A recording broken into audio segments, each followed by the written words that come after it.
ગુજરાતમાં હવે એક પ્રથા થઈ ગઈ છે કે દર 4 મહિને ગુજરાતના સામાન્ય વહીવટ વિભાગના અધિકારીઓ એક પરિપત્ર બહાર પાડે કે ભાઈ ધારાસભ્યોના પ્રોટોકોલનું પાલન કરવું.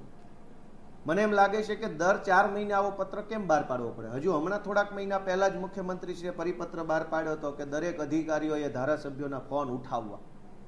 પછી પાછો અત્યારે હમણાં બહાર પાડ્યો. હવે બીજા 6 મહિના, આ તો જાહેરનામા જેવું થઈ ગયું કે 3-6 મહિને ફરજિયાત બહાર પડી જાય છે અને કોઈ માનતું તો છે નહીં. મને એમ લાગે છે કે હવે એક એવો પરિપત્ર બહાર પાડવો જોઈએ કે અમારી આખી સરકાર રાજીનામું આપે છે કેમ કે અમારા અધિકારીઓ સામે અમારું કાંઈ ઉપજતું નથી. હું તો કાગળિયા લખી થાકી, અધિકારી તારા મનમાં નથી, માટે હવે અમે તમારેથી નારાજ થઈને આખી સરકાર રાજીનામું આપે છે.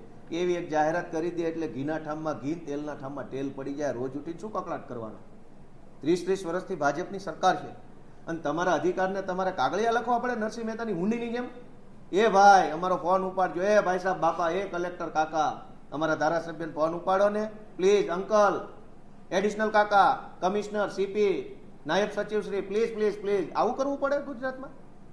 ધારાસભ્ય એટલે, અને એ સત્તા પક્ષના, અમે તો વિપક્ષના છીએ, અમારે પ્લીઝ પ્લીઝ ભાઈ સાહેબ બાપા સર કરવું પડે. અમે વિપક્ષમાં છીએ. ભાજપ વાળાએ કલેક્ટરોને ટાંટિયા ચાલવા પડે, મામલતદારોને પગે લાગવું પડે. તો આ સરકારમાં શું દમ કે છે? ડબલ એન્જિનની. મને એવું લાગે એક એન્જિનમાં દમ નહીં હોય તો જ આવી હાલત થાય. ડબ્બા માથે ચડી ગયા, એન્જિન નીચે દબાઈ ગયું. ડબલ એન્જિન હોત તો એન્જિનની પાછળ ડબ્બા આઈએસ આઈપીએસ ધારાસભ્યોને ડબ્બા લાગે. એના બદલે ડબ્બો આગળ થઈ ગયો, એન્જિન પાછળ થઈ ગયું. એનો અર્થ શું થયો?